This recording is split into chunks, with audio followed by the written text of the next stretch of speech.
Hi, everyone. This is Russ Hamer from Mount St. Mary's University, and you're watching the Mid-Atlantic Esports Conference on Twitch.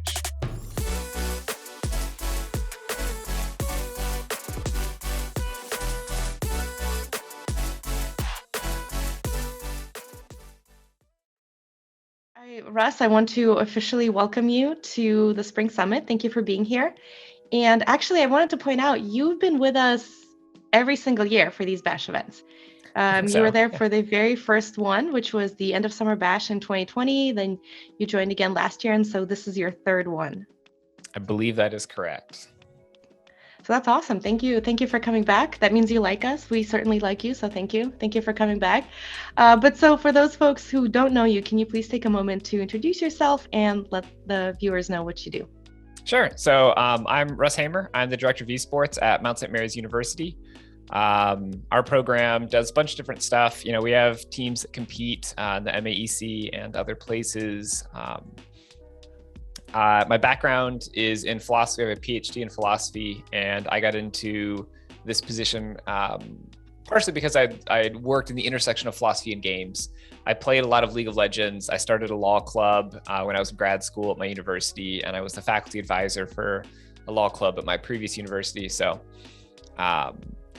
part of what we do here at the Mount is also I run an esports and game studies minor. I teach classes in gaming and esports. And so our program is pretty well-rounded overall. Some academic stuff, some competitive stuff, some personality building, social stuff, kind of hitting a lot of different things at the same time. That's awesome. And I really like how, like you said, well-rounded it is. There are certain parts of it. It's not just gaming, it's also about team building, it's about communication. So tell us a little bit more about the minor and the classes that you teach that are specifically for gaming, because I think for some folks who might be my age or older, you know, we didn't even have opportunities like that in college. Or for younger folks who are just going to college who think that gaming classes is, you know, you go to class and you play games. That's probably not what it is. So what is it? What is it? And what does it look like? That's definitely not what it is, but every semester I get 2 or 3 students who sign up thinking that's what it is. And after the first week of class, they're just like, this is not what I wanted to do. Like, yeah, sorry, kid, this is actually a class. You know, it's not just play Fortnite for an hour and get an A. But that's definitely what they thought they were going to do. So yeah, our minor is pretty broad. When we think about esports right now, esports has a lot of different angles that we can approach when we think about the industry growth. So students who are studying game design might go into esports, working for a game publisher and in designing games. Students who are studying communications might go into esports, doing the sort of production thing that we're doing right here. Students might study marketing or sports management and go into that on the esports side of things. So there's a lot of potential realms in which traditional areas of study have good entry points into esports. So part of what the minor does is try and complement those things. So the classes that we teach look at a variety of topics that will help you if you want to go into gaming and esports, or if you just want to take a class in it because it's fun, that's fine too. It doesn't have to be for a career. But if you wanted to go into the career, you could take these courses and get a good understanding of how games work, what games are, what the esports industry looks like, how different aspects of games contribute to it. For instance, a class that I taught this morning, which is on kind of game mechanics, talked about how different skill ceilings and skill floors in games lead to games being competitive or not competitive, and how gauging the competitiveness of a game is oftentimes a good way to understand whether something will have success as an esport versus success as a potentially casual game. But we need to think about the different mechanics and skill floors and skill ceilings that go into that to be able to, you know, if you're working for, as a marketing executive for a company who's trying to figure out, all right, some new game wants us to spend $2 million to become, you know, their primary sponsor. Is it worth it? Well, how do you judge the long-term success of that game? Part of it's understanding how games work. So we do a bunch of different stuff like that to help give a basis. You know, this isn't a class on marketing. You can take marketing classes. This is on how games work, what games are, so that then you can take those things that you learned in marketing and apply them to a kind of game atmosphere. That makes sense. And so if I understand correctly, you actually started this program a little bit over 2 years ago. So right around the time that we first spoke.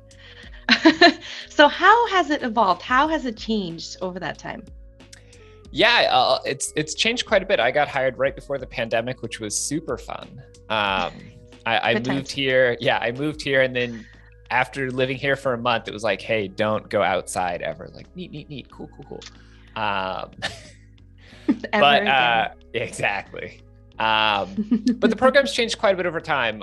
One, our facility has developed quite a bit. Our streaming studio started off as one computer with a USB mic. And now we have a 3 PC setup, nice mics. We use vMix. We've got virtual cameras. We're doing all sorts of stuff. We have cameras in the facility. So part of it was one of the classes that I teach is a streaming class for students who want to go into production.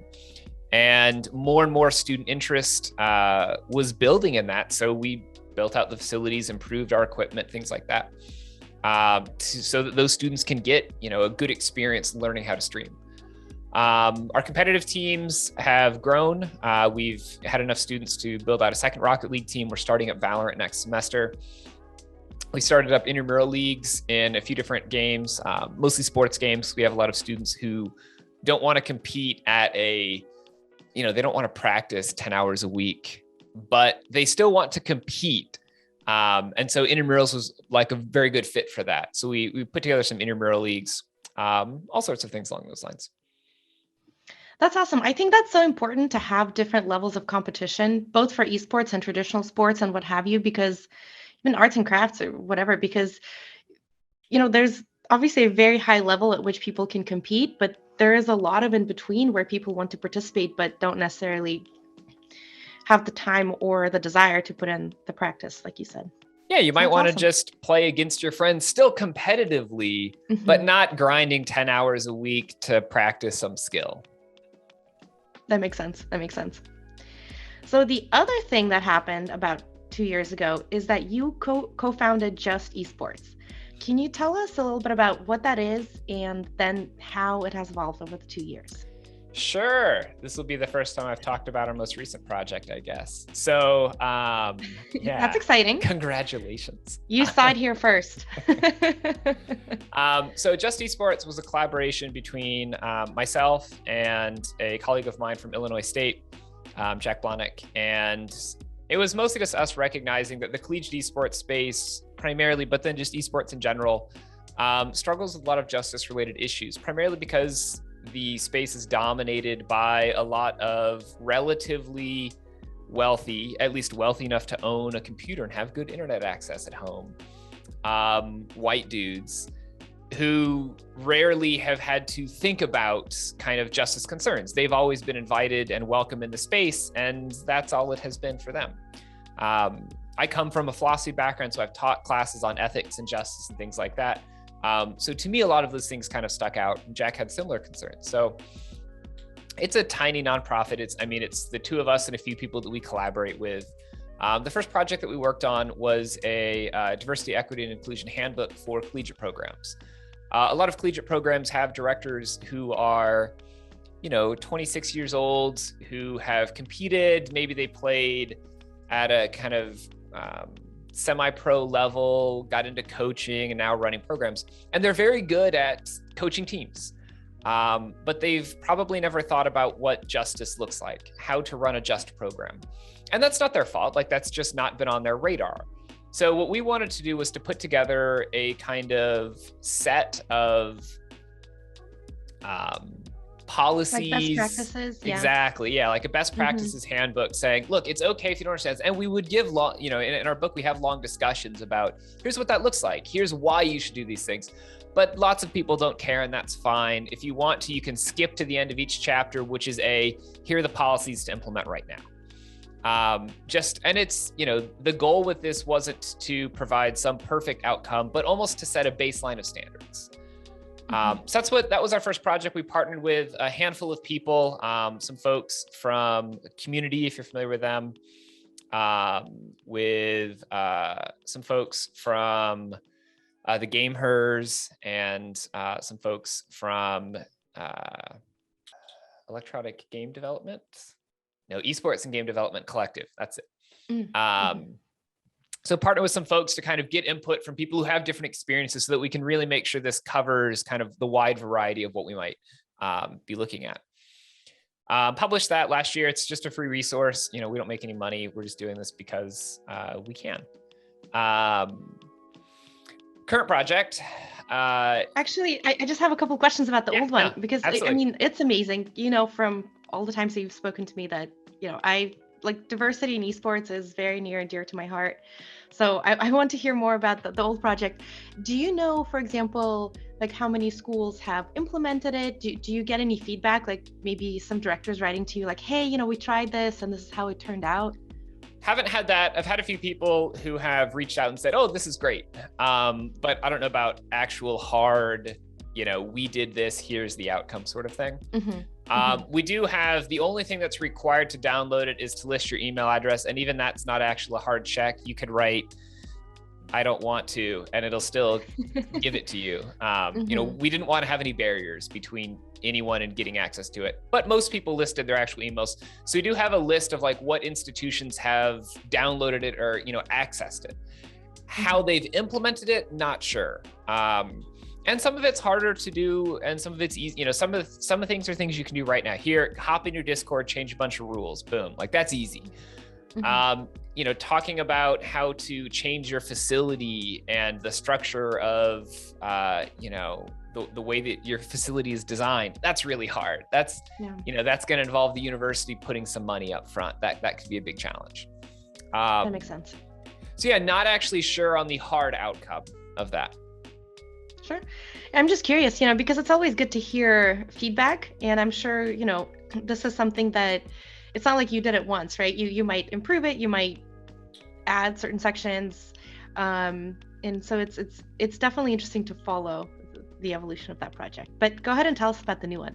So the new one is, right now there is, if we look at the esports in the collegiate scene, and I guess kind of overall, the people who are the most excited about it are younger people. Like I enjoy esports. It's super neat. I'm a big fan. I imagine you are as well, It's super neat is a very adult way to put it. Okay. But you have all these younger individuals who have really good ideas because they've grown up in the space. Esports wasn't around when I was in high school, but you have kids who, since they were in middle school, elementary school, maybe, they've been hard into esports. And I guess esports exists, what was it? There was a league back in the old days in the US. That's not very specific. No, it has Major League Gaming. There's MLG. Okay. So that wasn't very big. You couldn't watch it, you had to go to events. It was hard to access, but today's youth have been accessing this since they were very young, since they had access to media. So there's a lot of really good ideas that younger individuals have, but there's no way for them to really contribute those things outside of getting a degree or not and getting hired somewhere and then being able to, influence things. So we're putting together a collegiate undergraduate conference that will be free for students and that will provide college students with a space to show us the cool they've been doing. And I can re-record that if that's bad language. Maybe we'll just put a really pretty picture over your mouth while you're saying that. The cool stuff they've been doing. But yeah, I mean, that's the goal. So you've got students who have really good ideas from an entrepreneurship standpoint. You've got students who have done original research or who have, really interesting approaches to team management and coaching and player motivation and managing communities because they've been doing it their whole lives. And we want to give them a place to kind of formally showcase what they've been doing and use it as career growth and to kind of also serve as a way for those students to connect with industry professionals. So we have a handful of individuals from a few different industries that are all esports related, academics and tech stuff and entrepreneurs and stuff like that, who are all serving on our steering committee for this. So they can give guidance to students. They can find a student who has a really good idea and say, let me connect you with this other person. They'd love to hear from you. So that's what we're working on right now. It's going to be a free conference. Any undergraduate student can apply to try and open up the space so that it's not students who have tons of free time and or money to go to conferences who are able to showcase their ideas, but anybody who has a good idea who can be a part of it. That's really awesome. And so have you sort of decided on the first conference, a tentative date? Yeah, so our tentative date is next February. Spending some time. The process kind of involves getting everybody together, getting on the same page about what we're doing, setting up the structure for the whole thing. This is all volunteer labor, so it's also finding volunteers. The long-term goal is that eventually students will take this over. This will be a student-run conference. But first year or two, it might involve us kind of running a bunch of stuff in the background while some students get involved. The idea is that, you maybe present 1 year, and then next year you want to be a part of kind of the organization of it, or maybe as a graduate student, you want to take on a kind of organizing role as a way to kind of develop your career and make those connections. So yeah, that's kind of the current project that we're working on. And that's with Jack and myself, and we're working with Hillary Fan, who used to be at UCI, now works with, they did the, there used to be a little Twitch badge, any key, haha, I remembered. Yeah, so Hillary, who works with any key, is also kind of working with us on this. That's awesome. Well, thank you for telling us about it, and I look forward to learning more about it as it develops. I will definitely ask you about it during the next Spring Summit. I hope you join us. Sure thing. So just a few more questions about the MAEC specifically. Tell us about your university's participation in MAEC. I know that you have a Rocket League team competing currently, not a League of Legends team in this particular season, but in the past season. So what has it been like to be a part of MAEC? Yeah, I mean, what I really like about the MAEC is, there's a handful of leagues that we've competed in, and most of those leagues are being run by some org that, as much as the members can say things, that the org has ultimate say. Members can complain, but if the org doesn't care, that's that. What I like about the MAEC is that the way that it's structured is that member schools vote on board representation, and those board members come, partially from Game Jam, but partially from member schools. Including your school, right? You are on the board currently. I'm on the board. So it gives schools a real say in how the league is run, how it's organized, what sorts of ways we're competing, what games we're competing in, all that sort of stuff. And I just also like the localness. COVID has certainly put a dent in that, but once this is all over, which is now soon-ish, maybe, hopefully, we can have locals. We can have in-person events. We can have playoffs where we develop rivalries against schools that are down the road. And that's far more exciting. For instance, our Overwatch team tonight is playing Georgia State. Whatever, who cares? I've heard the name, but I don't know anything about Georgia State. If we lose to them, I don't even know what their mascot is. I don't know what their colors are. Whereas if we play Shenandoah or, Randolph-Macon or something like that, all right, I know these guys, we've played them before. We've developed a kind of, rivalry against a few of these universities. So the thing that I really like about the MAEC experience is that ability to build those connections in that community, which just makes games more exciting. Obviously, I hope our Overwatch team wins tonight, but it's far more exciting. I'm far more invested when I'm playing a team that we played last season and just beat us in the playoffs, and now we've got our chance to take revenge. And that's just way more exciting.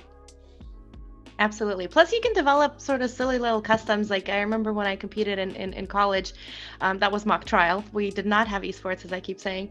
But, we had a traveling plushie. Whoever won out of the group of schools got to keep that one plushie for the year and, show it off and make memes about it or whatever. And so you just create these traditions, and I agree. There's a lot more investment, and it's a lot more interesting.